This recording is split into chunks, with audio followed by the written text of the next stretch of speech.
అయితే నేను ఎప్పుడు మీతో పంచుకునే ఒక సత్యము మరి ఇంకొకసారి పంచుకొని ముందుకు సాగాలని నేను కోరుకుంటున్నాను.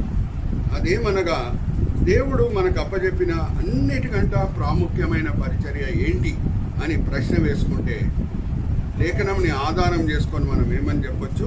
అన్నిటికంటే ప్రాముఖ్యమైన పరిచర్య ఆయనని ఆరాధించే పరిచర్య. వేరే ముఖ్యమైన పరిచర్యలు కూడా ఉన్నాయి. సువార్త బోధించే పరిచర్య, ఆత్మల్ని రక్షించే పరిచర్య, సంఘాలు స్థాపించే పరిచర్య, ప్రవచించే పరిచర్య, స్వస్థపరిచే పరిచర్య. కానీ అన్నిటికంటే ప్రాముఖ్యమైనది ఆయనను ఆరాధించే పరిచర్య అని దేన్ని బట్టి చెప్పగలుగుతున్నాం? వేరే అన్ని పరిచర్యలు ఈ లోకంకి నిమిత్తమైన పరిచర్యలు. ఏమన్నా ఒక పరిచర్య ఈ లోకంలో ప్రారంభమై పరలోకంలో కూడా కొనసాగుతుందంటే అది ఆయనను ఆరాధించే పరిచర్య.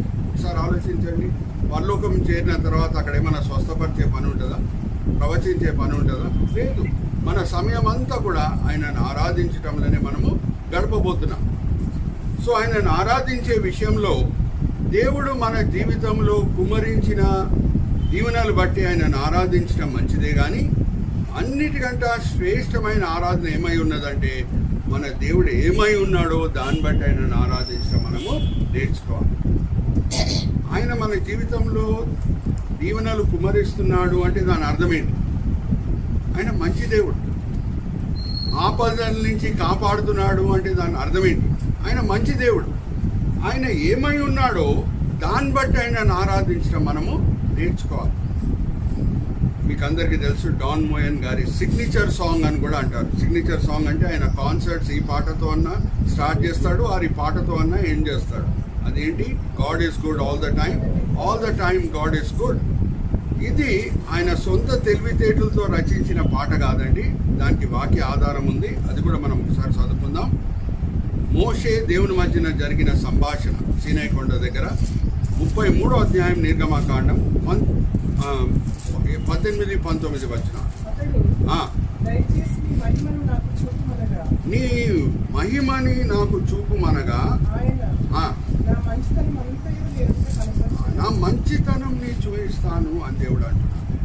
చూడండి, ఆయన మంచి గుణాల్లో, మంచి విషయాల్లో ఏమేమి ఉన్నాయంటే, ఆయనంత పవిత్రుడు ఎవడు లేడు.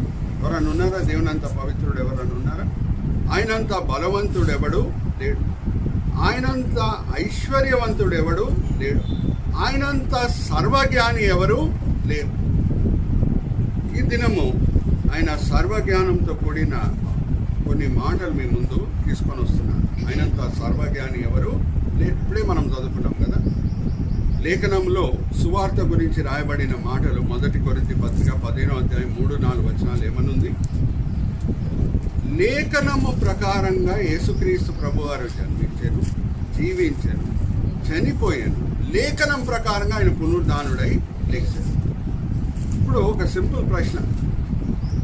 లేఖనంలో ప్రవచించకుండా కూడా దేవుడు యేసుక్రీస్తు ప్రభువారిని ఈ లోకంలో పుట్టించుండొచ్చు. యేసుక్రీస్తు ప్రభువారు ఈ లోకంలో పరిశుద్ధుడై జీవించుండొచ్చు. శిలువ మీద మరణం పొంది ఉండొచ్చు. మరి పునరుద్ధానుడై 3వ దినము సమాధి మీద విజయం పొంది బయటికి వచ్చి ఉండొచ్చు. లేఖనంలో ఒక్క ప్రవచన లేకుండా కూడా ఇదంతా కూడా జరిగి ఉండొచ్చు. కానీ ఎందుకు దేవుడు రాసి పెట్టాడు? ఇప్పుడే మనం చదువుకున్నాం 2 విషయాల్లో. లేఖనం ప్రకారంగా, లేఖనం ప్రకారంగా, లేఖనం ప్రకారంగా, లేఖనం ప్రకారంగా. మరి ఎందుకు లేఖనములు? ఇంకా ఇప్పుడే మనం హీబ్రీయులకు రాసిన పత్రిక 1వ అధ్యాయం 1వ వచనంలో దేవుని రక్షణ ప్రణాళిక గురించి రాయబడిన ఒక మాట చదువుకున్నాం. మన పితరులతో దేవుడు ప్రవక్తల చేత నానా విధములుగా మాట్లాడుతూ వచ్చాడు. కొన్ని డైరెక్ట్ ప్రాఫెసీస్. యేసుక్రీస్తు ప్రభువారు ఆయన కన్యకకే జన్మిస్తాడు అని మీరు రాసుకోండి. నేను అన్ని చదివించట్లేదు, టైం లేదు కాబట్టి. యెషయా గ్రంథం 7వ అధ్యాయం 14 వచ్చి ఆయన కన్యకకే జన్మిస్తాడని, ఆయన శిలువ మరణం పొందుతాడు అని యెషయా గ్రంథం 53వ అధ్యాయం, అలాగే కీర్తన గ్రంథం 22వ అధ్యాయం. నా చేతులని కాళ్ళని వాళ్ళు పొడిచిరి. చూడండి, ఆ కాలంలో శిలువ మరణం ఉందామా? దావీదు కాలంలో ఉందా? మిమ్మల్ని అడుగుతున్నా. దాంతో కూడిన వాక్య భాగము ఎంత తేటగా దేవుడు చూపిస్తున్నారు. మెస్సయ్య శిలువ మరణం పొందుతాడు అనేది కీర్తన గ్రంథం 22వ అధ్యాయము. ఒక్కసారి మనము చదువుకుందాము. అమ్మ ఒక్కసారి చదవండి. మొదటి వచనం చదవండి. ఇది యేసుక్రీస్తు ప్రభువారు పలికిన 4వ మాట సిలువలో. నా దేవా నా దేవా.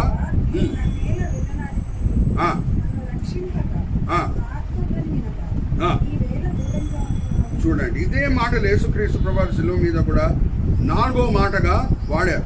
అలాగే ఈ మాట కూడా మనం చదువుకుందాం. 16వ వచనం, 22వ అధ్యాయం 16వ వచనం.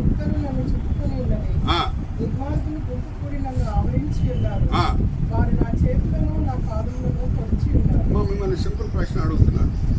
దావీదు సమయంలో శిలువ మరణం ఉండిందా? లేదు కదా. మరి ఏమని రాయబడు? ఎంత తేటగా సూటిగా దేవుడు మాట్లాడుతున్నాడు.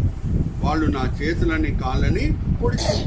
అంటే ఇటువంటి ప్రవచనాలు ఉన్నాయి. ఆయన కన్యకకే జన్మిస్తాడు అని యెషయా 7వ అధ్యాయం 14వ వచనం. ఆయన శిల్వ మరణం పొందుతాడని కీర్తన గ్రంథం 22వ అధ్యాయం, అలాగే యెషయా 53వ అధ్యాయం. ఆయన పునరుద్ధానుడై లెగుస్తాడని కీర్తన గ్రంథం 16వ అధ్యాయం 11వ వచనం.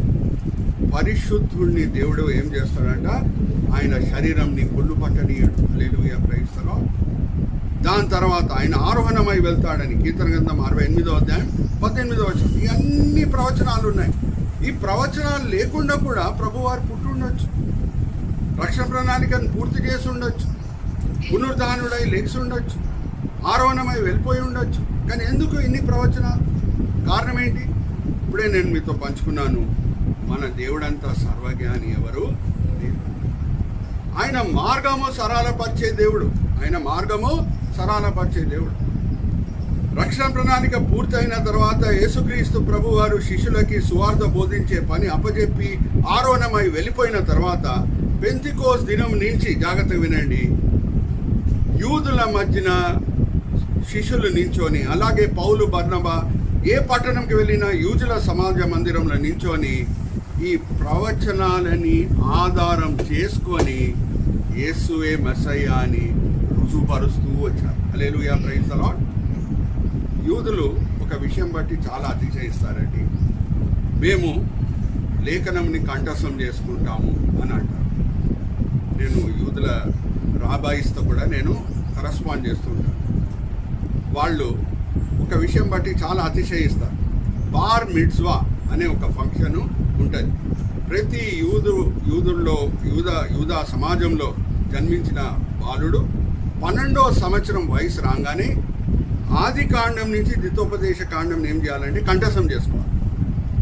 కంఠస్థం ఏ దినము ఆయన సమాప్తం చేస్తాడో తల్లిదండ్రులు ఈ ఫంక్షన్ పెడతారు. ఫంక్షన్ పేరేంటి? బార్ మిట్జ్వా. అంటే లేఖనములన్నీ కూడా వాళ్ళకి బాగా తెలుసు. ఎప్పుడు శిష్యులు పెంతెకోస్తు దినం నుంచి ఈ లేఖనములని ఆధారం చేసుకొని, ఈ ప్రవచనాలని ఆధారం చేసుకొని ఎప్పుడు సువార్త బోధించడం స్టార్ట్ చేశారో వాళ్ళ మనసు కదిలింపబడింది. హల్లెలూయా, ప్రైజ్ ది లార్డ్. పునరుద్ధానంతో కూడిన ప్రవచనం ఒకసారి మనం చూద్దాము. నా పరిశుద్ధుని శరీరంని నేను కుళ్ళు పట్టనీయను అని ప్రభువారు అంటారు కదా. ప్రవచన రూపంగా అది ఉంది అనేది ఒకసారి చదువుదామా? కీర్తన గ్రంథం 16వ అధ్యాయం 11వ వచనం.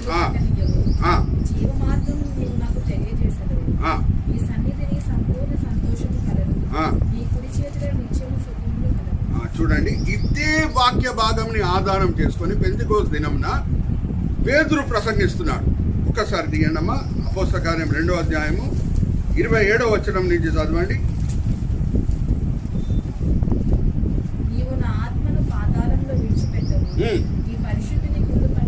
చూడండి, అదే వాక్య భాగంని ఆధారం చేసుకొని పేతురు ప్రసంగిస్తున్నాడు.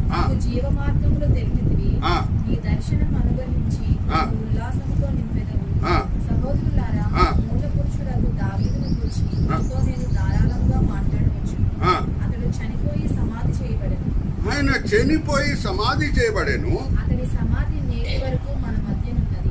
అతని ప్రవక్తే ఉండెను గనుక అతని గర్భఫలములో నుండి అతని సింహాసనం మీద ఒకని కూర్చుండబెట్టెదను అని దేవుడు తనతో ప్రమాణపూర్వకంగా ఒట్టు పెట్టుకున్న సంగతి అతడు ఎరిగి, క్రీస్తు పాతాళములో విడవబడలేదని, ఆయన శరీరము కుళ్ళిపోలేదని దావీదు ముందుగా తెలుసుకుని ఆయన పునరుత్థానమును గురించి చెప్పాను. హల్లెలూయా, ప్రైజ్ ది లార్డ్. ఎవరు మాట్లాడుతున్నారు ఈ మాటలు? పేతురు. ఎవరి మధ్యన? యూదుల మధ్యన. ఎప్పుడు దావీదు అనగానే మామూలు ప్రవక్త కాదు దావీదు, మామూలు రాజు కాదు యూదుల చరిత్రలో. ఆయన ప్రవచించిన మాటలని ఆధారం చేసుకొని పేతురు ఎప్పుడు ప్రసంగం చేయడం స్టార్ట్ చేశాడో ఆత్మ నడిపింపు ఉండింది.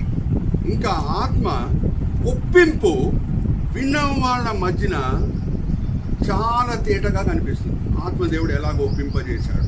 ఆ దినం ఎంతమంది రక్షణ పొందారండి? 3,000 మంది రక్షణ పొందారు. వాళ్ళ మనసులు కదిలింపబడి ఎలారా రక్షణ పొందుటకు మేమేం చేయాలని అడుగుతున్నారు. ఈ ప్రవచనాలన్నీ లేకుండా ఉంటే ఒకసారి ఆలోచించండి, ఈ యూదుల మధ్యన ఈ శిష్యులు ఇంత అధికారంతో ఇంత బలంతో సువార్త బోధించడం వీలయ్యేది కాదు. అది వాళ్ళు అంటారు. అందుకే నేను చెప్తున్నాను, మన దేవుడు అంత సర్వజ్ఞాని ఎవరు లేరు. ఇంకా మనం హీబ్రీలకు రాసిన పత్రిక 1వ అధ్యాయం 1వ వచనంలో ఏం చదువుకున్నామంటే, ప్రవచనాల రీతిగా దేవుడు మాట్లాడుతూ వచ్చాడు. ఇంకా అనేక విధానాలుగా కూడా మాట్లాడుతూ, వివిధ విధానాలుగా మాట్లాడుతూ వచ్చాడు. ఇంకొకసారి చదువుదాం. హీబ్రీలకు రాసిన పత్రిక 1వ అధ్యాయం 1వ వచనం ఒకసారి చదువుదామా? నానా సమయంలోను నానా విధములుగా ప్రవక్తల ద్వారా మన పితరులతో మాట్లాడి, నానా విధం అంటే ఇప్పుడు కొన్ని సందర్భాల్లో డైరెక్ట్ ప్రాఫెసీస్ అంటే ప్రవచనాలు. అప్పుడప్పుడు ఈ రక్షణ ప్రణాళికని ప్రవక్తల చేత దేవుడు ఎలాగ రాపించాడంటే సూచనలుగా రాపించాడు. ఎలా రాపించాడు? సూచనలుగా రాపించాడు. ఈ దినము కొన్ని సూచనలు మీ ముందు తీసుకొని వస్తున్నాను. శ్రమకాలంలో మనం ఉన్నాం కాబట్టి, శిల్వ ధ్యానములు మనం చేస్తున్నాం కాబట్టి, యాక్చువల్లీ లెంటన్ సీజన్లో సండేస్ ఈవెన్ మనము శ్రమతో కూడిన అంశములు తీసుకోకుండా ధ్యానించినా పర్వాలేదు. కానీ నేను ఈ అవకాశంని వాడి దేవుని మహిమపరచుటకు, ఆయన ఎంత సర్వజ్ఞాని అని చూపించుటకు కొన్ని పాయింట్స్ నేను ఆది కాండం నుంచి ద్వితోపదేశ కాండం మీ ముందు తీసుకొని వస్తున్నాను. అంటే ప్రవచనాల రీతిగా కాదు, కానీ ఎలాగా నానా విధములు అన్నాడు కదా పౌలు భక్తుడు హీబ్రీలకు రాస్తూ, అంటే సూచనలుగా కూడా దేవుడు మాట్లాడుతూ వచ్చాడు. డేవిడ్ పాసన్ అనే ఒక ఉపదేశకుడు, నేను ఆయన మెసేజెస్ వింటూ ఉంటాను. ఆయన ఉపదేశకుడు, ఏ స్థానిక కాపరి కాదు. అయితే ఒక దినము ఫోన్ వచ్చింది ఒక సంఘం నుంచి. ఆ సంఘ పెద్దలు ఫోన్ చేశారు. ఏమని చెప్పారంటే, డేవిడ్ పాసన్ గారు, మా కాపరి గారికి ఆపరేషన్ అయిందండి, ఈ ఆదివారం ఆయన ఉండరు ప్రసంగించుటకు, మీరు వస్తారా అని అడిగారు. అయితే డేవిడ్ పాసన్ గారు అన్నారంటే, నేను వస్తానులే, నేను ఉపదేశం చేస్తాను, ప్రసంగం చేస్తాను అన్నారు. అయితే ఆ సంఘ పెద్దల్లో ఒకరు ఫోన్లో మాట్లాడుతున్నారు కదా, మీరు కొన్ని వాక్య భాగంలో చెప్తే మా చర్చ్ బులెటిన్ ఉంటుంది, దాంట్లో మేము ముందే ప్రింట్ చేస్తాము, మీరు దేన్ని ఆధారం చేసుకొని మాట్లాడబోతున్నారో మీరు ముందే చెప్తే మేము ప్రింట్ చేస్తామండి అని చెప్పి ఆయన ఏం చేస్తున్నాడు, ఫోన్లో అవతల వైపు వెయిట్ చేస్తున్నాడు. అయితే డేవిడ్ పాసన్ గారు అన్నారు, సరే నేను చెప్తానులే అండి, అన్ని పాత నిబంధనలతో కూడిన వాక్య భాగంలో అనగానే ఆ టైము లెంటన్ సీజన్. ఇప్పుడు ఏం జరుగుతుంది, లెంటన్ సీజన్ నడుస్తుంది. అప్పుడు ఆ సంఘ పెద్ద కొంచెం షాక్ అయ్యి వింటున్నాడు అనమాట. ఆయన షాక్ అయ్యాడు అనేది ఈయన తెలిసిపోతుంది ఫోన్లో మాట్లాడేటప్పుడు. సరే ఆయన స్పందించని లేని నిన్న వెయిట్ చేస్తున్నాడు. ఆయన మరీ అన్నాడంట ఆ సంఘ పెద్ద గారు, లెంటన్ సీజన్ అండి, మరి పాత నిబంధన అంటున్నారు మీరు అంటే, నేను ఆది కాండం నుంచి ద్వితోపదేశ కాండం దాటి వెళ్ళే అవసరం లేదు, నేను ఈ 5 పుస్తకాలనే నేను చూపించగలుగుతాను యేసు శ్రమల గురించి తండ్రి ముందే ఎలాగ రాసి పెట్టాడు. హల్లెలూయా, ప్రైజ్ ది లార్డ్. నేను కొన్ని సీడ్స్ వాడతానండి ఆది కాండం నుంచి ద్వితోపదేశ కాండం వరకు, జ్ఞాపకం పెట్టుకోండి, నేను చివరిలో అడుగుతాను, మీరు చెప్పగలగాలి. మొదటిగా మన పాత నిబంధన వాక్య భాగం చదువుకున్నాం కదా, క్యారీ. ఆది కాండం 22వ అధ్యాయం మొదటి 6 వచనాలు ఏముంది, అబ్రహాంని దేవుడు శోధించినప్పుడు, పరీక్షించినప్పుడు, ఈసాకుని బలి ఇయ్యమని అడిగినప్పుడు ఆ అబ్రహాము ఈసాకు కొండెక్కినప్పుడు ఆ బలితో కూడిన ఆ కర్ర ఆ చెక్క ఎవరి భుజం మీద ఉండింది అడుగుతున్నాం మిమ్మల్ని. ఎవరి భుజం మీద ఉండిందమ్మా? ఈసాకు భుజం మీద ఉంది. ఈసాకు ఎవరిని సూచిస్తున్నాడు? యేసుక్రీస్తు ప్రభువాన్ని సూచిస్తున్నాడు. అబ్రహాం ఎవరిని సూచిస్తున్నాడు అంటే తండ్రిని సూచిస్తున్నాడు. ఎలాగా అబ్రహాము మనస్ఫూర్తిగా ఇసాక్ని ఇచ్చుటకు సిద్ధంగా ఉన్నాడో అలాగే మనస్ఫూర్తిగానే తండ్రి ఆయన కుమారుణ్ణి మన రక్షణ కొరకు అర్పించాడు. హల్లెలూయా, ప్రైజ్ ది లార్డ్. మనస్ఫూర్తిగా. ఇంకా మనం చదువుకున్నాం కొత్త నిబంధన వాక్య భాగంలో హీబ్రీయులకు రాసిన పత్రిక 11వ అధ్యాయం 17వ వచనం నుంచి 19వ వచనం ఏమని రాయబడింది? అబ్రహాము ఈసాకుని వాడక భాషలో చెప్పాలి, ఫిగరేటివ్ లాంగ్వేజ్లో చెప్పాలంటే మరణం నుంచి తిరిగి పొందుకున్నాడంట.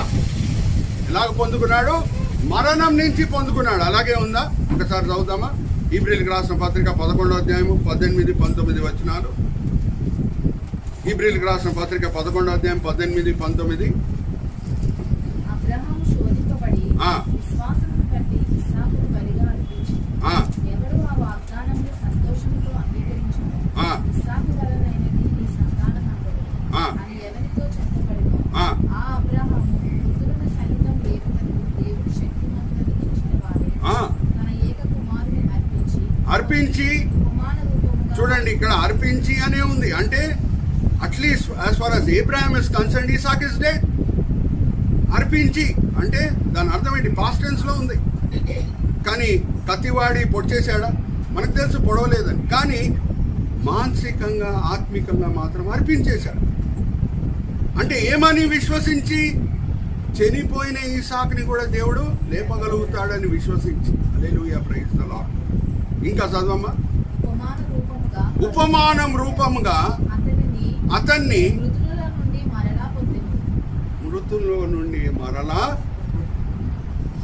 అందుకే ఆయన కొండెక్కి వెళ్ళే ముందే ఆ విశ్వాసం ఉంది కాబట్టి ఆయన దాసులతో పలికిన మాటలు ఏం తెలుసా? అబ్రహాం పలికిన మాటలు, నేను ఈ చిన్నవాడు వెళ్ళి తిరిగి వస్తాము. హల్లెలూయా, ప్రైజ్ ది లార్డ్. ఉందా? అలాగే ఒకసారి చదువుతామా? 22వ అధ్యాయం 5వ వచనం. విశ్వాసంతో పలికిన మాటలు. నేను ఒక్కడనే తిరిగి వస్తాను అని అబ్రహాం చెప్పట్లేదు. చదవమ్మా.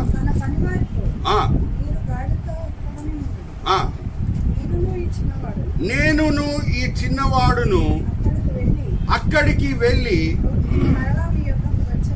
మరలా తిరిగి వచ్చేదాము అని ఆ దాసులతో అరే విశ్వసిస్తున్నాడు. నేను అర్పించినా సరే, చంపివేసేసినా సరే, దేవుడు సమర్థుడు. ఈయనని మరణం నుంచి తిరిగి లేపి నా చేతిలో మరి అప్పచెప్తాడు అని. అలాగే అయింది కదా మన యేసుక్రీస్తు ప్రభు జీవితంలో కూడా. పునరుద్ధానుడైన యేసు మరి వచ్చాడు బయట. మరి ఆల్ అండర్స్టాండ్. ఇక్కడ నేను కొంచెం లోతులో వెళ్తున్నానండి. యేసుక్రీస్తు ప్రభు వారి వయసు ఎంత? శిలువ మరణం పొందేటప్పుడు 30 సంవత్సరాల కంటే ఎక్కువనా తక్కువనా? 30 సంవత్సరాల కంటే ఎక్కువ కదా. మరి ఇసాకు చిన్నవాడు అని ఉన్నది ఇక్కడ.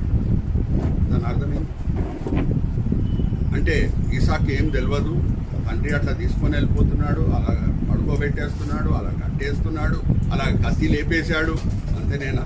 ఇసాక్కి తెలియదా ఏం జరుగుతుంది? చిన్నవాడు అని ఉన్నది. హీబ్రీ భాషలో వాడబడిన పదం ఏంటంటే నార్, అంటే నాకు. చూడండి, మన బైబిల్స్ 1100 AD వరకు, జ్ఞాపకం పెట్టుకోండి, 1100 AD వరకు మన బైబిల్స్లో అధ్యాయములు లేవు, వచనాలు లేవు. 1100 AD సుమారుగా ఆ సమయంలో స్టీఫెన్ లాంగ్టన్ అనే ఒక ఆర్చ్ బిషప్ ఆఫ్ క్యాంటర్బరీ బైబిల్స్ని అధ్యాయాలుగా విభాగించారు. మంచి ఉద్దేశంతో. అంటే రెఫరెన్సింగ్ ఈజీ అయిపోతుంది కదా. నేనేమన్నా చదవమంటే వెంటనే మీరు తీసి చదువుతున్నారు, ఎందుకంటే అధ్యాయాలు ఉన్నాయి, వచనాలు ఉన్నాయి కాబట్టి. 300 సంవత్సరాల తర్వాత ఆగస్ట్ వైస్మెన్ అనే ఇంకొక వ్యక్తి విభాగించబడిన అధ్యాయాలని ఆయన వచనాలుగా విభాగించారు. అధ్యాయాలుగా ఎవరు విభాగించారు? Stephen Langton. వచనాలుగా ఎవరు విభాగించారు? ఆగస్ట్ వైస్మెన్. అయితే యేసుక్రీస్తు ప్రభు వారి సమయంలో, పౌల్ సమయంలో, ఆది సంఘం సమయంలో బైబిల్లో అధ్యాయాలు లేవు, వచనాలు లేవు. అంటే మంచి ఉద్దేశంతో ఆయన అధ్యాయాలని వచనాలని మన సంఘ పెద్దలు ఆర్ నాయకులు స్టీఫెన్ ల్యాంగ్టన్ అన్న ఆగస్ట్ వైస్మన్ అన్న మంచి ఉద్దేశాలతో చేశారు విభాగించడం. కానీ కొన్ని చోట్లలో సరిగా విభాగించలేదు. ఎక్కడ అధ్యాయము సమాప్తం అవ్వాలో అక్కడ సమాప్తం అవ్వలేదు, ఎక్కడ అధ్యాయము ప్రారంభం కావాలో అక్కడ అధ్యాయము ప్రారంభం కాలేదు. సింపుల్ ఎగ్జాంపుల్ నేను చెప్తాను. ఇంగ్లీష్లో దేర్ ఫోర్ అనే ఉంటుంది, అవునా? దేర్ ఫోర్ అంటే అందుకు తెలుగులో. ఎప్పుడన్నా మీరు దేర్ ఫోర్ అనే మాట చదువుతారో బైబిల్లో, ముందు వచనం చదివితే why it is there for మనకు అర్థమవుతుంది. అందుకు అనే మాటతో ఏ వచనం అన్న ప్రారంభమైతే ముందున్న వచనంని మీరు చదివితే ఎందుకు అది ఉంది అనేది మీకు అర్థమవుతుంది. ఇప్పుడు సింపుల్ ఎగ్జాంపుల్ నేను మీ ముందు తీసుకొని వస్తాను. యేసుక్రీస్తు ప్రభు వారు శిలువ మరణం పొంది పునరుద్ధానుడై లేచి దేవుడు మన మధ్యన సమాధానం తీసుకొని వచ్చారు, అవునా? అది రోమిలికి రాసిన పత్రిక 4వ అధ్యాయము చివరి వచనంలో ఉంది. ఒకసారి తీయండి. రోమిలికి రాసిన పత్రిక 4వ అధ్యాయం చివరి వచనం. అప్పగింపబడి మనము నీతిమంతులుగా తీర్చబడుటకై ఆయన లేపబడేది. ఇప్పుడు 5వ అధ్యాయం మొదటి వచనం. కాబట్టి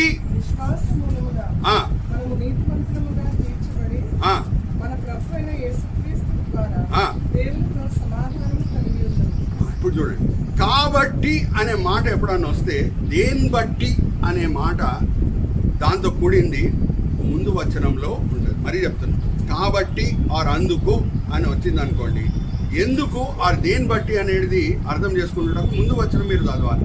కానీ ఇది వేరే అధ్యాయంలో వెళ్ళిపోతుంది, ఇది వేరే అధ్యాయంలో వచ్చేసింది. చాలామంది క్రైస్తవులు 2 అధ్యాయాలు చదివితే దేవునికి పెద్ద ఉపకారం చేసినట్టు ఫీల్ అవుతుంటారు ప్రతిదినం. నేను కూడా ఆ గుంపులో ఉన్నానండి. రక్షణ పొందే ముందు నామకార్థ క్రైస్తవుడిగా జీవించే సమయంలో, రక్షణ పొందిన తర్వాత కూడా కొంచెం బిజీగా ఉన్న సమయంలో నేను కూడా ఆ గుంపులో ఉన్నాను. 2 అధ్యాయాలు చదివేస్తే అమ్మ దేవునికి పెద్ద పని చేసేది.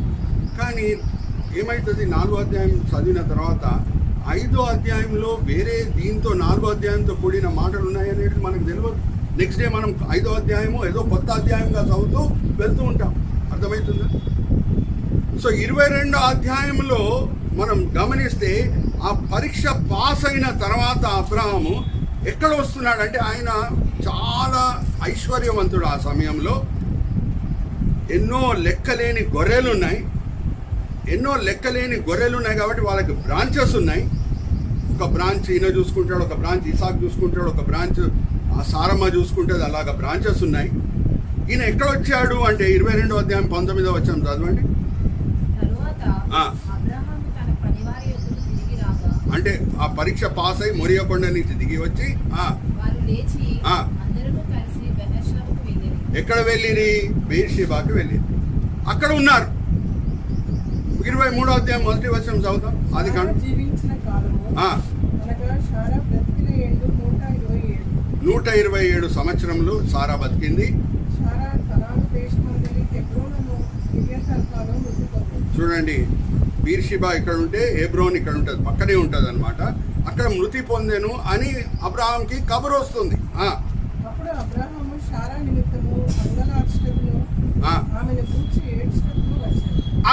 అక్కడ లేడు. అప్పుడు ఎక్కడ ఉన్నాడు?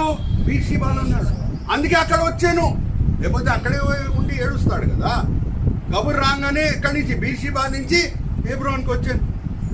అంటే 127 సంవత్సరాల వయసు సారా అంటే ఎప్పుడు కనింది ఇసాక్ని? ఆమె 90వ సంవత్సరంలో ఉన్నప్పుడు కనింది. అయితే ఇసాక్ వయసు ఎంత ఇప్పుడు? 37. అర్థమవుతుందా? మరి చిన్నవాడు అని రాయబడి ఉంది బైబిల్లో. దాని అర్థం ఏంటి? ఆ చిన్నవాడు అనే మాట నార్ అనే పదం వాడబడింది చూడండి హీబ్రీ భాషలో. ఆ నార్కి అర్థం ఏంటంటే నా వయసుతో పోలిస్తే చాలా చిన్నవాడు. బై హిమ్సెల్ఫ్ నాట్ చిన్నవాడు. నా వయసుతో పోలిస్తే చిన్నవాడు, కానీ విడిగా చూస్తే చిన్నవాడు కాదు. అర్థమవుతుందా? ఇప్పుడు అబ్రహాం వయసు ఎంత? ఇసాక్ పుట్టినప్పుడు 100, సారా వయసు 90. అందుకు అబ్రహాం వయసుతో పోలిస్తే ఇసాకు చిన్నవాడు, కానీ విడిగా చూస్తే 37 సంవత్సరాలు చిన్నవాడు కాదు. సింపుల్ ఎగ్జాంపుల్ నేను మీ ముందు తీసుకొని వస్తాను. మనకందరికీ బాగా తెలుసు, యోసేపు సహోదరులు ఐగుప్తుకు వచ్చినప్పుడు యోసేపు ఏం చేస్తాడు? కొంచెం పరీక్షిస్తాడు కదా వాళ్ళని. అమ్మా, పరీక్షిస్తాడా? వాళ్ళు దేన్ని బట్టి వాళ్ళ తండ్రిని మోసగించారు? రాహేలు కొడుకైన యోసేపు బట్టి మోసగించారు. ఇప్పుడు రాహేలు ఇంకొక కొడుకు బెంజమిన్ పట్ల ఎలాగ ప్రేమ చూపిస్తున్నారు అనేది పరీక్షిస్తాడు. ఇప్పటికి వీళ్ళు ఆత్మీకంగా ఎదిగారు. ఎవరు? యోసేపు సహోదరులు. బెంజమిను రాహేల్ కొడుకు. ఏం చేస్తాడు? బెంజమిన్ని మాత్రము నేను చెరలో పెట్టేస్తాను అని బెదిరిస్తాడు. అంతకీ యాకోబు దగ్గర వీళ్ళందరూ కూడా వేరే అన్నలు మాట ఇచ్చి బెంజమిన్ని తీసుకొని వస్తారు. బెంజమిన్కి ఏం కాదు సుమి, ఆయన అన్నాడు యోసేపు, పోయినసారి యోసేపు అని వాళ్ళకి తెలియదు, ఆ ప్రధానమంత్రి అన్నాడు నెక్స్ట్ టైం వచ్చినప్పుడు మాత్రం మీ చిన్న సహోదరుని తీసుకొని రావాలి, లేకపోతే నేను ఆహారం ఇయ్యనని అన్నాడు. అందుకు మేము తీసుకొని వెళ్తున్నాము, జాగ్రత్తగా తీసుకొని వస్తాము అని మాట ఇచ్చి తీసుకొని వస్తారు. అయితే ఈయన పరీక్షించినప్పుడు యూదా ఎలాగా స్పందిస్తున్నాడో చూద్దాం. ఒకసారి చూద్దామా? నేను మిమ్మల్ని అడుగుతున్నానండి, ఈ వాక్య భాగంలో చదవబడినప్పుడు ఎన్నిసార్లు చిన్నవాడు అనే మాట రాయబడి ఉందో మీరు నాకు చెప్పాలి. 46వ అధ్యాయము ఆదికాండం 46వ అధ్యాయము 21వ వచనం నుంచి 31వ వచనం వరకు చదవండి. చిన్నవాడు అనే మాట యూదా అంటున్నాడు, బెంజమిన్ ఈ చిన్నవాడిని మీరు చెరలో పెడితే మా నాన్నకి హార్ట్ అటాక్ వచ్చేస్తుంది, కాల్సి నన్ను బంధించాను కానీ ఈ చిన్నవాడిని ఇచ్చిపెట్టండి. ఒకసారి 21వ వచనం నుంచి చదవండి. సారీ 44వ అధ్యాయము.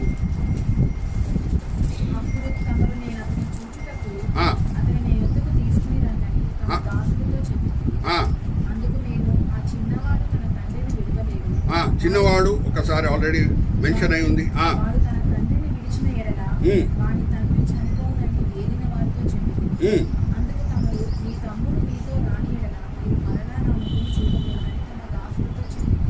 కాబట్టి నా తండ్రి తమ దాసుని యొద్దకు 30వ వచనం నుంచి చదవమ్మా. ఎన్నిసార్లు చిన్నవాడు అనే మాట వస్తుంది? కావున తమ దాసుడైన నా తండ్రి యొద్దకు నేను వెళ్ళినప్పుడు ఈ చిన్నవాడు మా యొద్ద లేని ఎడల, ఈ బెంజమిన్ చిన్నవాడు లేకుండా ఉంటే ఇతని ప్రాణముతో పెనవేసుకొని ఉన్నది కనుక ఈ చిన్నవాడు మా యొద్ద ఎన్నిసార్లు చిన్నవాడు బెంజమిన్ లేకపోవుట అతడు చూడగానే చనిపోవు. అట్లు తమ దాసులమైన మేము తెలిసిన వెంట్రుకలు గల తమ దాసుడైన మా తండ్రి వృద్ధుల లోకములోనికి దుఃఖంతో దిగిపోవునట్లు చేయదు. తమ దాసుడైన నేను ఈ చిన్నవానిని గురించి నా తండ్రికి పూనుపడి నీ యొద్దకు నేను అతని తీసుకుని రాని ఎడల నా తండ్రి దృష్టి యందు ఆ నింద నా మీద ఎల్లప్పుడూ ఉంటుందని చెప్పింది. కాబట్టి తమ దాసుడైన నన్ను ఈ చిన్నవాని ప్రతిగా అంటే బెంజమిన్ ప్రతిగా ఏలిన వారికి దాసునిగా ఉండనిచ్చి ఈ చిన్నవాని తన ఎన్నిసార్లు చిన్నవాడు బెంజమిన్ నిజంగానే చిన్నవాడు ఆ సమయంలో. అంటే యూదాతో పోలిస్తే, అంటే చాలా సంవత్సరముల తర్వాత యాకోబ్కి రాహేల్కి పుట్టిన బెంజమిన్ యూదాతో పోలిస్తే చిన్నవాడు, కానీ విడిగా చూస్తే బెంజమిన్ చిన్నవాడు కాదు. ఎందుకు? ఇప్పుడు 44వ అధ్యాయంలో చదివామా? 46వ అధ్యాయంలో యాకోబు ఆయన కొడుకులతో పాటు ఐగుప్తుకు వచ్చుట అన్ని వివరాలు ఉన్నాయి. యోసేపు అన్నల పిల్లలు, వాళ్ళ వివరాలన్నీ కూడా ఎక్కడున్నాయి? 46వ అధ్యాయంలో ఉన్నాయి. సో బెంజమిన్కి ఎంతమంది కొడుకులు తెలుసా అప్పటికి? ఒకసారి చదువుతామా? 46వ అధ్యాయం 21వ వచనం. ఒకసారి నా ఫింగర్స్ చూడండి, ఎంతమంది కొడుకులు ఉన్నారో బెంజమిన్కి. ఆల్రెడీ బెంజమిన్ కుమారులైన బెలా, ఎఫరు, అబ్షేలు, గేరా, నయమాను, ఏలి, మోషు, ఉస్పీము, అర్దు, 10 కుమారులు ఉన్నారు. కానీ యూదా పోలిస్తే చిన్నవాడు. ఎందుకు? చాలా సంవత్సరాల తర్వాత, యూదా పుట్టిన తర్వాత చాలా సంవత్సరాల తర్వాత రాహేల్కి యాకోబ్కి బెంజమిన్ పుట్టాడు కాబట్టి యూదా వయసుతో పోలిస్తే చిన్నవాడు. కానీ అప్పటికే ఎంతమంది పిల్లలు ఉన్నారు బెంజమిన్కి? 10 కుమారులు. అర్థమవుతుంది? ఈసాక్ చిన్నవాడు కాదు. 37 సంవత్సరములు తండ్రి తీసుకొని వెళ్ళేటప్పుడు ఆయనకు తెలుసు, ఆయనను పడుకోమంటే తెలుసు, కట్టేస్తుంటే తెలుసు ఏం జరుగుతుందో. 137 సంవత్సరాల అబ్రహాముతో పోలిస్తే ఈయన బలవంతుడు. 37 సంవత్సరాలు అక్కడి నుంచి పారిపోవచ్చు, విధేయత చూపిస్తున్నాడు కదా. ఇక్కడ పడుకో అంటే పడుకుంటున్నాడు. తండ్రి కట్టి వేసేస్తుంటే ఏమీ అభ్యంతరము పొందట్లేదు, ఆటంకపరచట్లేదు. అర్థమవుతుంది. సూచన రీతిగా దేవుడు పాత నిబంధనలని ఆది కాండంలోని ఎలాగ పెట్టాడు. యేసుక్రీస్తు ప్రభువారి శిలువ మరణం గురించి, అలాగే యేసుక్రీస్తు ప్రభువారి పునరుద్ధానం గురించి. ఎందుకంటే అబ్రహాం దృష్టిలో మాత్రం ఇసాకు చనిపోయాడు, కానీ తిరిగి లెగిశాడు. సో రెండో పుస్తకంకి మనం వద్దాం. ఫస్ట్ ఇస్ ఆది కాండం. దాంట్లో నేను వాడే సి ఏంటంటే క్యారీ అంటే ఎవరు మోసుకొని వెళ్ళారు ఆ చెక్కలని? ఇసాకు మోసుకొని వెళ్ళారు. రెండవది కవర్ అంటే ప్రొటెక్షన్, కాపాడుతున్నారు. యేసుక్రీస్తు ప్రభువారికి ఇవ్వబడిన అనేక పేర్లు ఒక పేరు ఏంటంటే దేవుని పస్కా గొర్రెపిల్ల. దేవుని పస్కా గొర్రెపిల్ల గురించి ఎక్కడుంది? నిర్గమకాండం 12వ అధ్యాయంలో మనము చదువుకోవచ్చు. ఆ వివరాలు చదివించే ముందు నేను ఒక్క వాక్య భాగం చదివిస్తాను. 1 కొరింథీ పత్రిక 5వ అధ్యాయము 6-7 వచనాలు. 1 కొరింథీ 5వ అధ్యాయము 6-7. యేసుక్రీస్తు ప్రభువారికి ఇవ్వబడిన అనేక పేర్లు ఒక పేరు ఏంటంటే ఆయన పస్కా గొర్రెపిల్ల అయి ఉన్నాడు. మీరు అతిశయపడుట మంచిది కాదు. పులిసిన పిండి కొంచెమైనను ముద్దంతయు పులియజేయునని మీరెరుగురా. మీరు పులిపిండి లేనివారు గనుక క్రొత్త ముద్ద అవుటకే పాతదైన పులిపిండిని తీసి పారవేయును. ఇంతేకాక క్రీస్తు అనే మన పస్కా పశువు వధింపబడెను. ఆ దినము ఏ దినము? ఇశ్రాయేల్ ప్రజలు ఐగుప్తు దాసత్వం నుంచి విమోచన పొందబోతున్నారు. ఆ దినము యూదులు వాళ్ళ ఇంట్లో ఉన్న పస్కా గొర్రె పిల్లని చంపివేసేసి ఆ ద్వారం దగ్గర ఎక్కడ రాయాలమ్మా? ఈ రక్తంని ద్వారబంధం దగ్గర రాయాలి. ఇక్కడ మీకు అందరు కనిపిస్తుంది కదా, ద్వారబంధం దగ్గర రాయాలి. ఆ రాత్రి వేళ దేవుని మరణదూత వచ్చినప్పుడు ఐగుప్తు గృహాల లోపల ఆ మరణదూత వెళ్ళి ఐగుప్తు జ్యేష్ఠ కుమారులను చంపివేసేస్తుంది. కానీ ఈ గృహాల లోపల, యూదుల గృహాల లోపల అది ప్రవేశించకుండా ఈ రక్తంని చూసి దాటిపోతుంది. అందుకే యూదుల పండుగ, దీన్ని మనం ఇంగ్లీష్లో పాస్ ఓవర్ అని అంటాం. మనం తెలుగులో అయితే పస్కా పండుగ అని అంటున్నాం. ఇంగ్లీష్లో ఈజీగా అర్థం అవుతుంది పాస్ ఓవర్. మనం అందరం కూడా ఆర్టీసీ బస్సులో వెళ్ళేటప్పుడు పాసులు పెట్టుకొని వెళ్తాం కదా. కండక్టర్ వస్తాడండి మన దగ్గర, వచ్చినప్పుడు మనము తీసి చూపిస్తామా? పాస్ అని తీసి చూపిస్తామా? పాస్ అని అంటాం. అంటే ఏమి నీకు అవసరమో నా దగ్గర ఉంది. పాస్ అంటే ఆయన దాటి వెళ్ళిపోతాడు, అంతేనా? ఏమి అవసరమో ఆ గృహాల్లో ఉంది, ఆ యూదుల గృహాల్లో ఉంది. ఆ మరణదూత నుంచి రక్షించుటకు ఏంటది? ఆ పస్కా గొర్రెపిల్ల రక్తం. అందుకు అది దాటి వెళ్ళిపోతున్నది. ఒకసారి దాంతో కూడిన వాక్య భాగం మనం చదువుకుందాం. ఒకసారి తీయండి. నిర్గమకాండం 12వ అధ్యాయం 13వ వచనం. నిర్గమకాండం 12వ అధ్యాయము 13వ వచనం. మీరున్న ఇళ్ళ మీద రక్తము దానికి గుర్తుగా ఉండును. దాటిపోయేదను.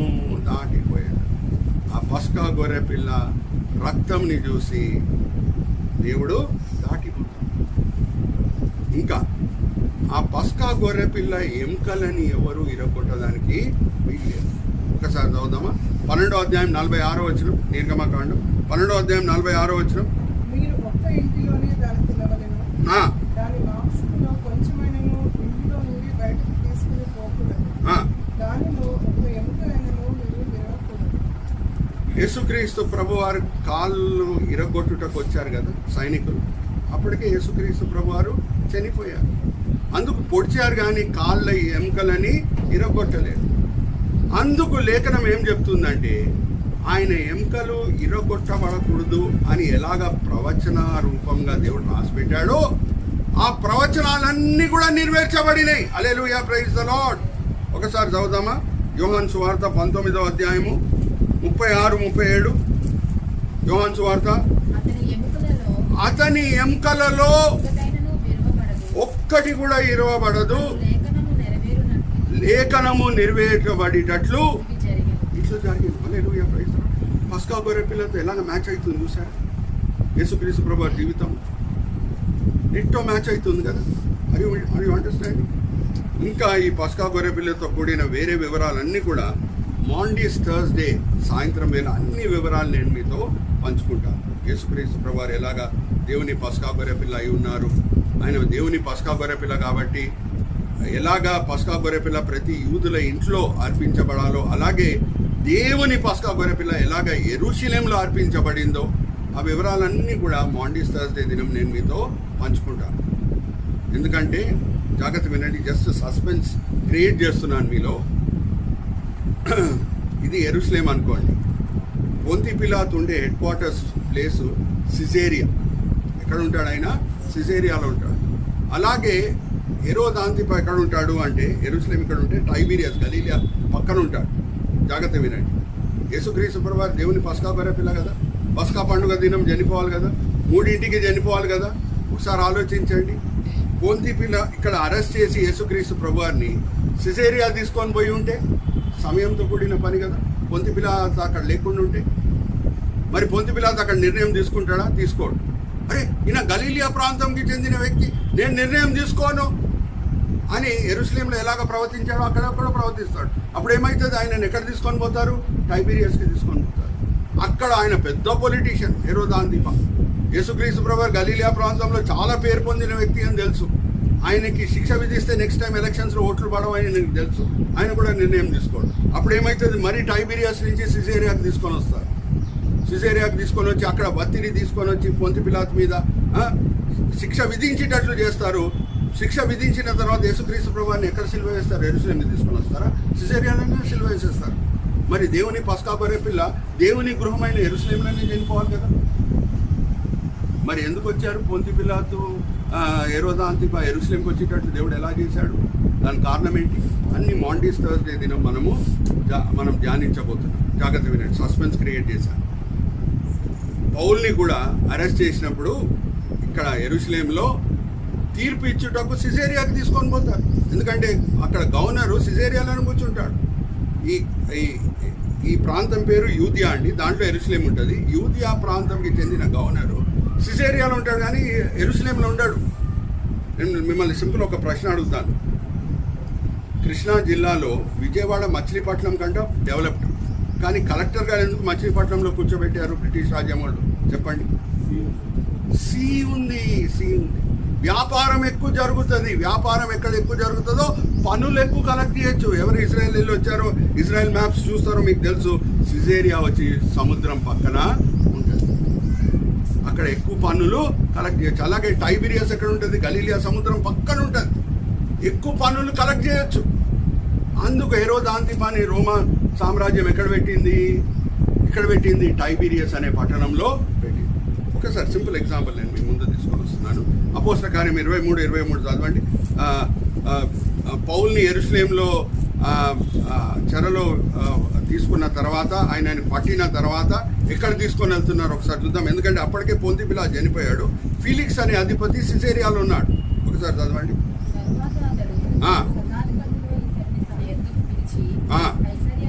కైసరియా వరకు వెళ్ళుటకు 100 మంది సైనికులని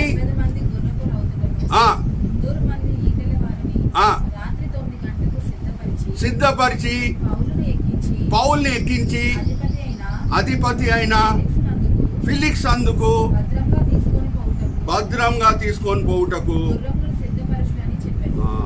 ఎక్కడ ఉన్నాడు ఫిలిక్స్? జెరూసలేంలో ఉన్నాడా? లేదు. ఎక్కడ ఉన్నాడు? కైసరియాలో ఉన్నాడు. సో పొంతి పిలాతు ఇక్కడ రాకుండా ఉంటే ఏమయ్యాడు? యెరూషలేంలో పస్కా పండుగ దినం 3ంటికి యేసుక్రీస్తు ప్రభువారు చనిపోదానికి వీలవుతుందా? పస్కా పండుగ దినం చనిపోదానికి వీలవుతుందా? అయినా దేవుని పస్కా గొర్రె పిల్ల అండి. మరి పస్కా గొర్రె పిల్ల అంటే పస్కా పండుగ దినమే చనిపోవాలైనా.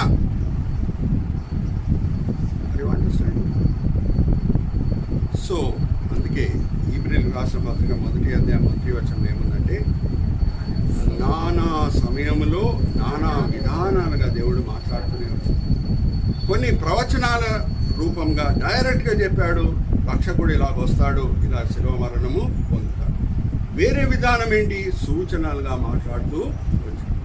నేను ఇంకొకటి మీ ముందు తీసుకొని వస్తున్నాను. 3వ పుస్తకం ఏంటమ్మా? లెవికాండం. లెవికాండంలో యేసుక్రీస్తు ప్రభువుని సూచించే ఒక విషయం ఉంది. అది నేను చదివించాలంటే చాలా టైం అవుతుంది. సారాంశం మీ ముందు తీసుకొని వస్తున్నాను.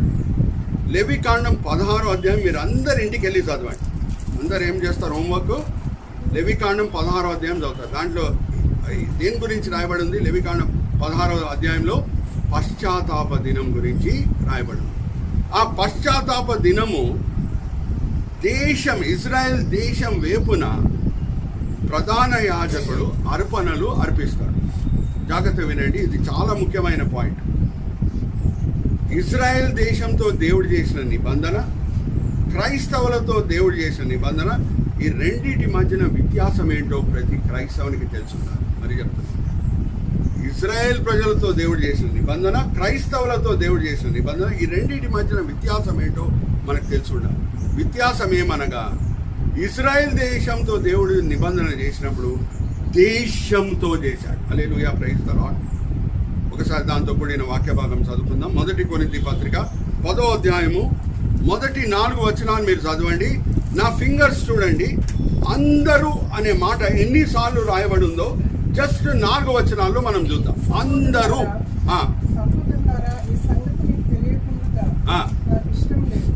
అదేదనగా మన పితరులందరూ మేఘం కింద నుండి, అందరూ మేఘం కింద ఉండిరి, వారందరూ సముద్రంలో నడిచిపోయి, అందరూ సముద్రం దాటిరి, అందరూ మోషేను బట్టి మేఘములోను సముద్రంలోను అందరూ బాప్తిజం పొందిరి, అందరూ ఆత్మ సంబంధమైన ఒకే ఆహారము భుజించిరి, అందరూ ఒకే ఆత్మ సంబంధమైన ఆహారం భుజించిరి, అందరూ ఆత్మ సంబంధమైన ఒకే పానీయంలో పానం చేసి, ఒకే నీళ్ళని తాగిరి. అందరూ ఒకటి జ్ఞాపకం పెట్టుకోండి, ఓన్లీ మోషే, మిరియాము, ఆరోన్ని ఐగుప్తు దాసత్వం నుంచి దేవుడు విమోచించాడండి.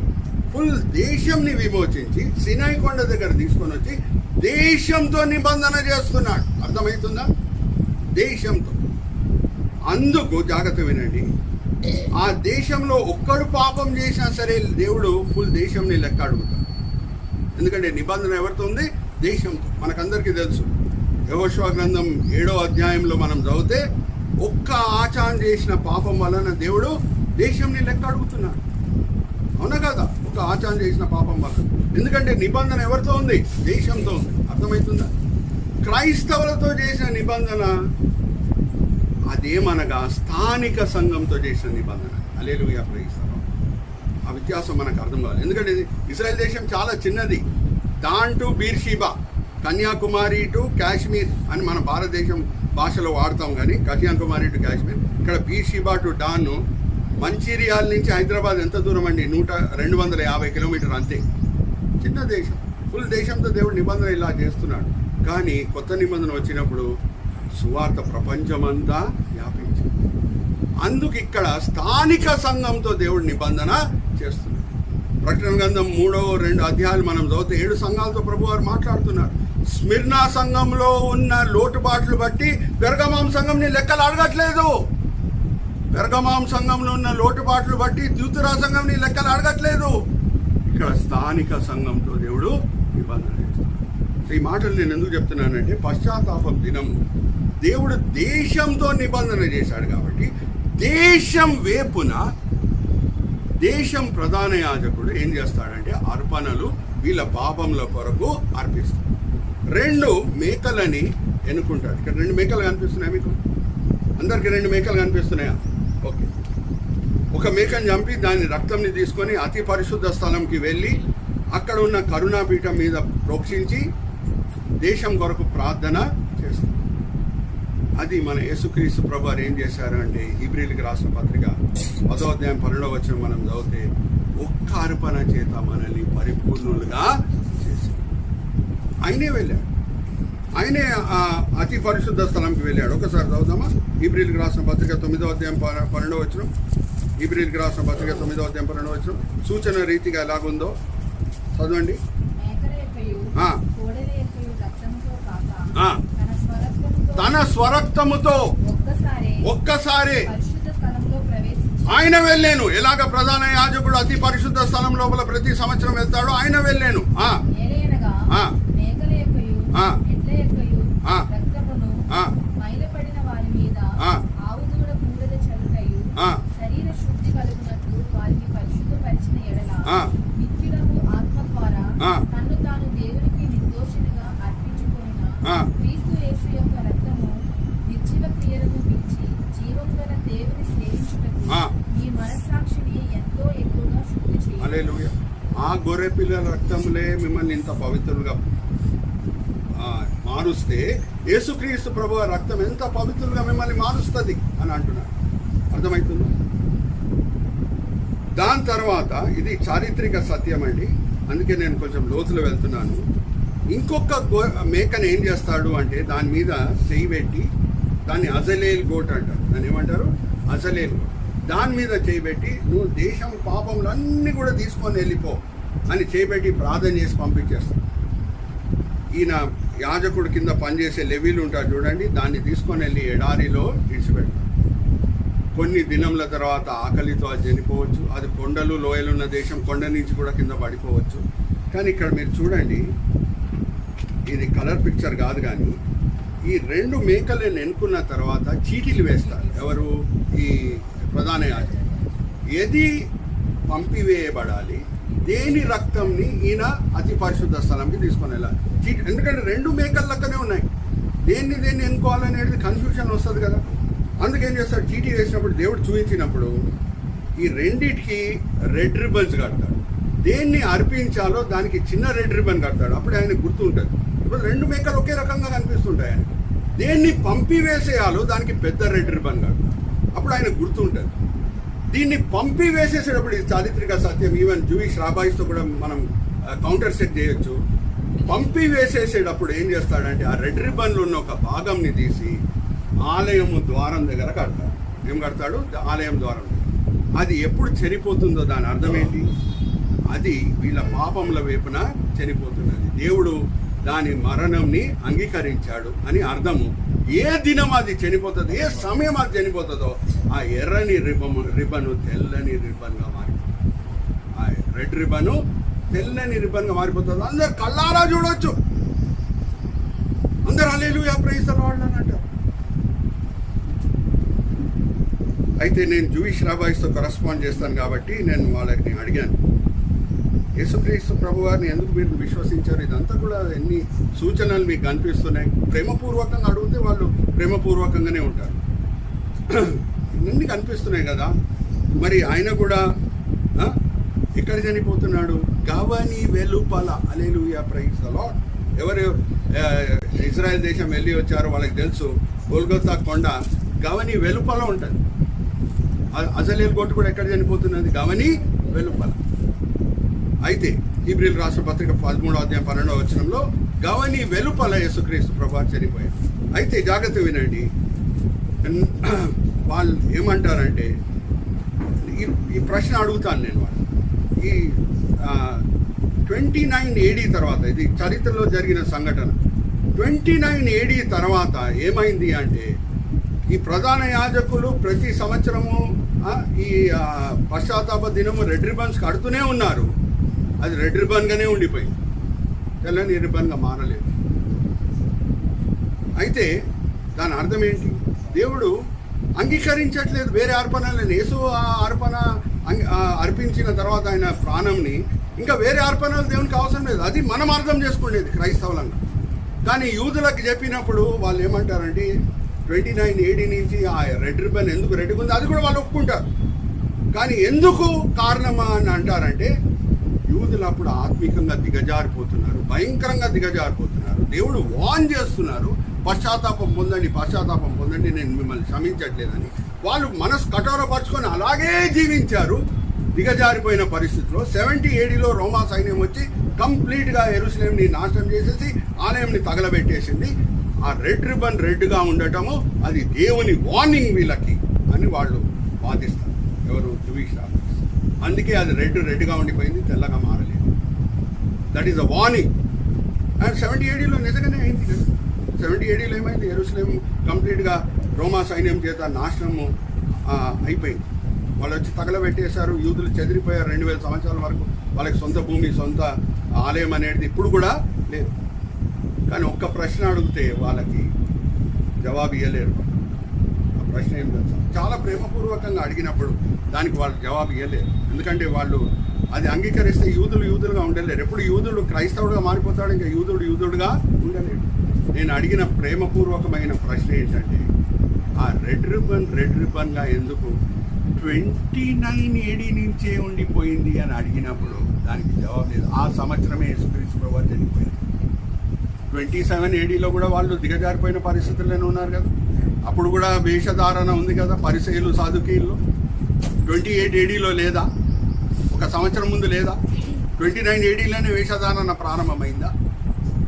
మా జాగ్రత్త వినండి. వాళ్ళు విగ్రహారాధన చేసినప్పుడు వాళ్ళ వాళ్ళ పాలు తేను ప్రవహించే దేశంని విగ్రహారాధన భయంకరమైన పాపం 70 సంవత్సరాలు మాత్రమే పోగొట్టుకున్నారు. ఎన్ని సంవత్సరాలు? కానీ దానికంటే భయంకరమైన పాపం చేశారు కాబట్టి 2000 సంవత్సరములు వాళ్ళు వాగ్దాన దేశంని పోగొట్టుకున్నారు. విగ్రహారాధన కంటే భయంకరమైన పాపం ఏం తెలుసా? వాళ్ళ సమయంలో యేసుక్రీస్తు ప్రభువు పరిచర్య చేసే సమయంలో, సదుపేలు పరిచయ సమయంలో విగ్రహారాధన లేదు. మరి ఏంటి అన్నిటికంటే భయంకరమైన పాపం? దీనికంటే విగ్రహారాధన కంటే భయంకరమైన పాపం ఏంటి? వేషధారణ. మరి వేషధారణ 28 ADలో లేదా? ఒక సంవత్సరం ముందు లేదా? 27 ADలో లేదా? 29 ADలోనే ప్రారంభం కావాలా? 29 AD నుంచి రెడ్ రిబ్బన్ రెడ్గానే ఉండిపోయింది. That even the Jews have to accept because that's a historical truth. So సూచన రీతిగా నానా విధాలుగా దేవుడు మాట్లాడుతూ, ఫస్ట్ సి ఏంటంటే carry, second C cover, third C cart అంటే మోసుకొని వెళ్ళుట. కాట్ అంటే వీల్ కాట్, మోసుకొని వెళ్ళుట. అజలేల్ గోట్ మోసుకొని వెళ్ళిపోతుంది. నాలుగోది క్లెమెన్సీ అంటే క్షమాపణ కాదు. చివరి గడియలో ఎవరన్నా నేరస్తుడు, ఇంకా మరణశిక్షకి పాత్రుడు అంటే చివరి గడియలో ప్రెసిడెంట్ గారు క్షమించేస్తారు చూడండి, దాన్ని ఏమంటారంటే క్లెమెన్సీ అని అంటారు. Presidential clemency. నిర్గమకాండం, సంఖ్యాకాండంలో ఎక్కడ కనిపిస్తుంది క్లెమెన్సీ? చనిపోయేటోళ్ళని కూడా దేవుడు ఎలాగా క్షమిస్తున్నాడు ఒక సంఘటన ఉందా? చనిపోయేటోళ్ళని క్షమించి వాళ్ళకి మరి నూతన జీవం పోయుట సంఖ్యాకాండంలో 21వ అధ్యాయంలో మనం చదివితే 4వ వచనం నుంచి 9వ వచనము, ఎప్పుడులక్కనే ఇజ్రాయెల్ ప్రజలు అరణ్య మార్గంలో దేవునికి విరోధంగా తిరుగుబాటు చేస్తున్నారు. ఏమని? సరి అయిన ఆహారం లేదు, సరి అయిన నీళ్లు లేవు అనగానే దేవుడు ఏం పంపించాడంటే వాళ్ళ మధ్యలో సర్పములని పంపించాడు. సర్పములు కాటి వేసి వీళ్ళని కాటేసినప్పుడు చనిపోతున్నారు, పశ్చాత్తాపం పొందుతున్నారు. మోషే దగ్గర వెళ్ళి ఏడుస్తున్నారు. ఏమని? మా వైపున ప్రార్థన చేయి, మా వైపున విజ్ఞాపన చేయి అనగానే మోషే విజ్ఞాపన ప్రార్థన చేసినప్పుడు దేవుడు ఏమంటున్నాడంటే, ఒక ఇత్తడితో కూడిన ఒక సర్పంని తయారు చేయి, దాన్ని నించోబెట్టు. విశ్వాసంతో ఆ ఇత్తడి సర్పంని ఎవరెవరు చూస్తారో, విశ్వాసంతో దేవుడు క్షమిస్తాడు అని విశ్వాసం దేవుడు చూస్తారో, వాళ్ళ శరీరాల్లో ఆ విషం ఉన్నా సరే పనిచేయదు, అంతే, న్యూట్రలైజ్ అయిపోతుంది. Anti venom, spiritual anti venom లోపల వచ్చేస్తుంది. తెలుసు కదా అందరికీ ఆ సంఘటన. 21వ అధ్యాయము సంఖ్యాకాండం 4వ వచనం నుంచి 9వ వచనం, జస్ట్ 7, 8 మాత్రం చదువుతాము. కాబట్టి ప్రజలు మోషే యొద్దకు వచ్చి, మేము యెహోవాకు నీకు విరోధముగా మాట్లాడి పాపం చేస్తుంది, యెహోవా మా మధ్య నుండి ఈ సర్పమును తొలగించినట్లు ఆయన వేడుకొనున్నది. మోషే ప్రజల కొరకు ప్రార్థన చేయగా, యెహోవా నీవు తాపకరమైన సర్పము వంటి ప్రకటన చేయించి స్తంభం మీద పెట్టుము. అప్పుడు కలవబడిన ప్రతి వాడును దాని వైపు చూచి బ్రతుకునని మోషేకు సెలవిచ్చాడు. విశ్వాసంతో చూస్తే చాలు. మనకందరికీ యోహాను సువార్త 3వ అధ్యాయం 16వ వచనంలో ఏముంది అనగానే వెంటనే చెప్పేస్తాం. సండే స్కూల్ దినం నుంచి దేవుడు ఈ లోకంని ఎంతనో ప్రేమించాడు. కానీ అదే 3వ అధ్యాయము ముందున్న వచనం 14, 15 ఏముంది అని అడిగితే చాలామంది చెప్పలేదు. ఏముంది తెలుసా? చదువుదాము. అరణ్యములో మోషే ఆ సర్పంని ఎలాగ అరణ్యంలో ఎత్తేనో ఆ, నశింపక ఆయన ద్వారా నిత్యజీవం పొందినట్టు ఆ. మనుష్య కుమారుడు ఎత్తబడవలెను. మనుష్య కుమారుడు కూడా ఎత్తబడతాడు. ఎవరు యేసు సిలువను చూసి నా పాపముల కొరకు ఆయన సిలువ మరణం పొందాడని విశ్వసిస్తాడో ఆయన పాపములన్నీ కూడా క్షమించాడు. ఆయన పాపం అందుకే పాపం ఆల్రెడీ వీఆర్ డైయింగ్. క్లెమెన్సీ ఇది జస్ట్ ఫర్గివ్నెస్ కాదు. చనిపోయే వ్యక్తికి ఇవ్వబడిన క్షమాపణ దాన్ని పాడన్ అన్నారు, ఫర్గివ్నెస్ అన్నారు. ఏమంటారు? క్లెమెన్సీ అని అంటారు.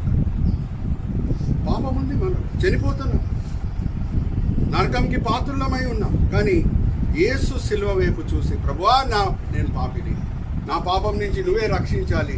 ఆ సిలువ మరణము నా కొరకే నువ్వు పొందినవు, ప్రపంచం కొరకు కాదు తండ్రి, నా కొరకు పొందినవు. ప్రపంచం కొరకు సిలువ మరణం పొందినవు, అది చరిత్ర. నా కొరకు నువ్వు పొందినవు, అది రక్షణ. మా ఇక్కడ సింపుల్ క్వశ్చన్ నేను మిమ్మల్ని అడుగుతున్నా. ఒక కుటుంబంలో భార్యాభర్తలు ఇద్దరు సర్పంతో కాటి వేయబడారు. భార్య వైపున భర్త చూడొచ్చా ఆ సర్పం? ఆ భర్త వైపున భార్య చూడొచ్చా? వారు వ్యక్తిగతంగా చూడాలి ఆ సర్పం వైపు, అవునా కదా? అలాగే క్రైస్తవ రక్షణ. నా వైపున నా భార్య రక్షణ పొందలేదు, ఆమె వైపున నేను రక్షణ పొందలేదు. వ్యక్తిగతంగా రక్షణని నేను పొందుకోవాలి. వ్యక్తిగతంగా ఆ శిల్వ మీద నేను వేలాడి యేసుని చూడాలి వ్యక్తిగతంగా. అదే కదా పాత నిబంధన సంఖ్యాకాండంలో ఏముంది? ఎవరెవరు సర్పం చేత కాటబడిరో వ్యక్తిగతంగా చూడాలి. భార్య భర్త వైపున చూడడానికి వీలేదు, భర్త భార్య వైపున చూడడానికి వీలేదు, పిల్లలు తండ్రి వైపున చూడడానికి వీలేదు, తండ్రి పిల్లల వైపున చూడడానికి. లాస్ట్ సీకి మనం వచ్చేస్తున్నాము. That is curse. ద్వితోపదేశ కాండం 21వ అధ్యాయం 22, 23 ఏముందంటే మ్రాను మీద వేలాడువాడు శాపగ్రస్తుడు. చదువుదామాది. మరణ శిక్షకు తగిన పాపము ఆ. ఒకడు చేయగా ఆ. అతన్ని చంపి మ్రాను మీద వేలాడదీసిన ఎడల ఆ. అతని శవము రాత్రి వేళ ఆ మ్రాను మీద నిలవకూడదు. ఆ. వేలాడదీయబడిన వాడు ఆ. దేవునికి శాపగ్రస్తుడు. శాపగ్రస్తుడు. అందుకే పౌలు భక్తుడు అంటాడు గలితీయులకు రాసిన పత్రిక 3వ అధ్యాయం 13వ వచనం. గలితీయులకు రాసిన పత్రిక 3వ అధ్యాయం 13వ వచనం ఏముంది? యేసుక్రీస్తు ప్రభువారు మ్రాను మీద వేలాడి శాపగ్రస్తుడైపోయి మన వైపున శాపము అయిపోయింది. చదవండి గలితీయులకు రాసిన పత్రిక 3వ అధ్యాయం 13వ వచనం. మన కోసం శాపమై ఆ, మనల్ని ధర్మశాస్త్రం యొక్క శాపం నుండి విమోచించాడు. ఆ, ఇందును గూర్చి ఆ. దాని మీద వేలాడబడిన ప్రతి వాడును శాపగ్రస్తుని గాయపడి ఉంది. రాయబడి ఉన్నది అనే మాట మీరు కొత్త నిబంధనలో ఎక్కడన్నా చదివితే దాని అర్థం ఏంటి? పాత నిబంధనలో ఎక్కడ ఉంది, రాయబడి ఉంది. అలాగే యేసుక్రీస్తు ప్రభువారు కూడా సాతాను శోధనలని అలాగే ఎదుర్కొంటారు కదా. రాయబడలేదా మనిషి రొట్టె వలన జీవించాడు కానీ దేవుని నోటి నుంచి వచ్చే ప్రతి మాట చేత జీవిస్తాడు అని రాయబడలేదా? రాయబడలేదా అనవసరంగా దేవుడిని మనము శోధించకూడదని? రాయబడలేదా దేవుని తప్పితే వేరెవరిని పూజించకూడదని? మరి ఇంకొక పాయింట్ రుజువుపరచబడుతుంది. ఆ కాలంలో అధ్యాయాలు లేవు, వచనాలు లేవు అని. లేకపోతే యేసుక్రీస్తు ప్రభువారు ఏమనేవారు? ద్వితోపదేశ కాండం 8వ అధ్యాయం 3వ వచనంలో లేదా? సంఖ్యాకాండం అలాగే ద్వితోపదేశ కాండం 6వ అధ్యాయం 13వ వచనంలో లేదా అనేవారు. వచనాలు అధ్యాయాలు ఉండుండే కానీ లేవు ఆ కాలంలో. అది ఇంకొక రుజువు నేను చూపిస్తున్నాను. ఆ కాలంలో అధ్యాయాలు వచనాలు లేవు. అందుకు ఆది సంఘం క్రైస్తవులు అందరూ కూడా లేఖనంని కంఠస్థం చేసుకున్నారు. ఈ అధ్యాయాలు వచనాలు రాగానే రెఫరెన్సింగ్ ఈజీ అయిపోయింది. ఇట్లా చదవమంటే వెంటనే తీసి చదివేస్తున్నారు. కానీ దీని వలన వచ్చే పెద్ద లోటుపాటు ఏంటంటే మనము కంఠస్థం చేయటం మర్చిపోయింది. That is the biggest disadvantage of having chapters and verses. Are you understanding? ఇప్పుడు కూడా టూ లేట్ కాలేదు. ఇప్పుడు కూడా మనం కంఠస్థం చేయడానికి ప్రయత్నించవచ్చు. హల్లెలూయా, ప్రైజ్ ది లార్డ్. సో రాయబడలేదా మ్రాను మీద వేలాడువాడు శాపగ్రస్తుడు. సింపుల్ లాస్ట్ పాయింట్ చెప్పి నేను ముగించేస్తున్నాను. అమ్మా, మ్రాను మీద వేలాడాలి అంటే యేసుక్రీస్తు ప్రభువారు మ్రానుని ఎందుకు ఎన్నుకున్నాడు అంటే మ్రాను చేత పాపం వచ్చింది కాబట్టి, మ్రాను బట్టి మొదటి ఆదాం అవిధేయుడు అయ్యాడు కాబట్టి, కడబడి ఆదాం ఇంకొక మ్రాను మీద విధేయత చూపిస్తుంది. ఆ మ్రాను మీద, ఆ మొదటి మ్రాను సాతాను చేతిలో ఎప్పుడు వాడబడింది? పరిస్థితులు అన్నీ కూడా అనుకూలంగా ఉన్నావు. ఇదే తోటలు ఎవరికైనా ఆకలేస్తుందా, దాహం వేస్తుందా? చిన్న పరలోకం. కానీ శిలువ మీద పరిస్థితులు ఎలాగున్నాయి? భయంకరమైన పరిస్థితుల్లో కడబడి ఆదాం ఇంకొక మ్రానుని వాడి విధేయత చూయించి రక్షణకి కారకుడు అవుతున్నాడు. మొదటి ఆదాము మొదటి మ్రాను చేత పడిపోయి, సాతాను శోధనకి పడిపోయి పాపముకి కారకుడు, ఇక్కడ రక్షణకి కారకుడు అవుతున్నాడు. ఇంకొక మాట, యేసుక్రీస్తు ప్రభు వారిని మ్రానువే వాడాలి, మ్రాను మీద వేలాడాలి, మ్రాను మీద చనిపోవాలి. కానీ సింపుల్గా మ్రాను మీద హ్యాంగ్ చేయొచ్చు కదా, హ్యాంగ్ అంటూ డెత్ లేదా? ఎందుకు సిల్వ వేయాలి కదా? ఈస్ హంగ్ అంటూ డెత్ ఆల్సో ఈ డై ఆన్ ఎ ట్రీ. నొక్కేసినట్టు అవుతుంది, ఊపిరి రాదు, తాడుతూ వేలాడితే చనిపోతాడు. మరి ఎందుకు సిల్వ? రక్తం చిందించాలి. ఇంకా చెప్పాలి అంటే జాగ్రత్తగా వినండి, మనిషి కూడా ఒక త్రిత్వం. శరీరము, ఆత్మ, ప్రాణం. ఆదాం పాపం చేసినప్పుడు 3 భాగాలు దెబ్బతింది. ఎప్పుడు సిలువ మీద వేలాడతాడో మనిషి పాపంలో ఎలా కనిపిస్తాయంటే దేవునికి నరినెత్తి నుంచి అరికాలు వరకు పుండ్ల వలె కనిపిస్తుంది. గ్రంథం మత్తయి అధ్యాయం 8వ వచనంలో మనం చూస్తాం కదా, మనిషి పాపంలో ఎలా కనిపిస్తాయి? నరనెత్తి నుంచి అరికాలు వరకు ఎలా కనిపిస్తున్నాయంటే పాపంలో పుండ్ల వలె. పస్ క్యారింగ్ సోర్స్ అని ఉంటాయి ఇంగ్లీష్లో, పస్ క్యారింగ్ సోర్స్. ఇప్పుడు only hanging by the thread అంటే ఎక్కడ నొప్పి కలుగుతుందమ్మా? గొంతు వరకే నొప్పి. కానీ శిలువ మరణము ఎటువంటి మరణము అంటే, ఇంకా ఏం ధరించుకున్నాడు తల మీద? ముళ్ళ క్రీట్. నరినెత్తి నుంచి అరికాలు వరకు నొప్పి. Hallelujah, praise. That is why he was not hung by the thread. Otherwise ప్రాణం మీద వేలాడు వాడు శాపగ్రస్తుడు. He can die by hanging also. Why he has to die on the cross? Why he has to be nailed? Why there has to be a crown of thorns? Because he has to suffer from head to toe. He has to suffer from head to toe. ఎందుకంటే మానవుల పాపం శరీరంలో ఒక్క భాగంలోనే లేదు. నరినెత్తి నుంచి అరికాలు వరకు ఎలా కనిపిస్తుంది అంటే దేవుని దృష్టిలో ఉండ్ల వలె కనిపిస్తుంది. So will close here. మనం ధ్యానించిన 5 C's గుర్తున్నాయా? ఫస్ట్ C ఏంటి? క్యారీ. ఇసాకు మోసుకొని వెళ్ళాడు చెక్కని, యేసుని సూచిస్తున్నాడు. రెండవది కావాలి. పస్కా పండుగ దినము వధింపబడిన ఆ పస్కా గొర్రెపిల్ల రక్తం ఏం చేస్తుందంటే వీళ్ళని కాపాడుతుంది. అలాగే యేసు రక్తం ఏం చేస్తున్నది? మనకు కాపాడుతుంది. రోమిలికి రాసిన పత్రిక ఒక్కటి ఇది మాత్రం చదివేది, 5వ అధ్యాయం 9వ వచనం. యేసుక్రీస్తు ప్రభువు రక్తం దేవుని ఉగ్రత నుంచి మనల్ని ఎలా కాపాడుతుందో ఒక్కసారి ఇది మాత్రం చదువుతాము. 5వ అధ్యాయం 9వ. కాబట్టి నీతిమంతులుగా ఆయన రక్తం చేత తీర్చబడి ఉగ్రత నుంచి రక్షించబడుతుంది. ఎలాగ దేవుని ఉగ్రత ఆ యూదుల గృహం లోపల ప్రవేశించలేదో అలాగే దేవుని ఉగ్రత నుంచి యేసు రక్తము మనల్ని కాపాడుతుంది. మూడోది ఏంటమ్మా? కాట్. తీసుకొని వెళ్ళిపోవటం. అసేలేల్ గోట్ ఏం చేస్తుంది? తీసుకొని వెళ్ళిపోతుంది. 4వది క్లెమెన్సీ, అంటే చనిపోయే సమయంలో కూడా క్షమాపణ ఉంది. 5వది కట్స్, అంటే నాను మీద వేలాడువాడు శాపగ్రస్తుడు. చిన్న ప్రార్థన చేసుకుందాం. తండ్రి, ఈ సమయం బట్టి ఎంతో వందనాలు, ఇక్కడ చేరిన బిడ్డలు బట్టి ఎంతో వందనాలు తండ్రి. ఈ బిడ్డలు ఈ సమయంలో వేరెక్కడన్నా ఉండుండొచ్చు, కానీ తండ్రి మీ మీద ఉన్న ప్రేమ బట్టి మిమ్మల్ని ఆరాధించటకు, మీ పిల్లలతో సహవాసం చేయటకు, మీ వాక్య జ్ఞానంలో ఎదిగి ఆత్మీకంగా ఎదుగుటకు ఎంతో మంచి ఆశలతో బిడ్డలు ఇక్కడ చేరి ఉన్నారు. అందరిని మీరు తృప్తిపరిచి ఉన్నారు, దీవించున్నారు, ఆశీర్వదించున్నారని మేము నమ్ముచున్నాము. నిష్ప్రయోజకమైన మీ దీనదాసుని నించోబెట్టి మీ మహిమార్థమై వాడుకున్నారు తండ్రి. దాన్ని బట్టి నేను మిమ్మల్ని స్తుతిస్తున్నాను. ఈ దినం మీ వేళ ఈ పూట మీరు మాకు నేర్పించిన పాఠములు తండ్రి మేము విని మా దగ్గరే పెట్టుకోకుండా వేరే క్రైస్తవులతో కూడా పంచుకునేటట్లు మీ కృప చూపించండి. అలాగే మేము నేర్చుకున్న పాఠములు తండ్రి మేము వినే వాళ్ళంగానే కాకుండా అమలుపరిచే వాళ్ళంగా మమ్మల్ని అందరినీ సరిదిద్దండి. ఈ విన్నపములు మేము యేసుక్రీస్తు పరిశుద్ధమైన నామములో పెడుతున్నాం. ఆమేన్.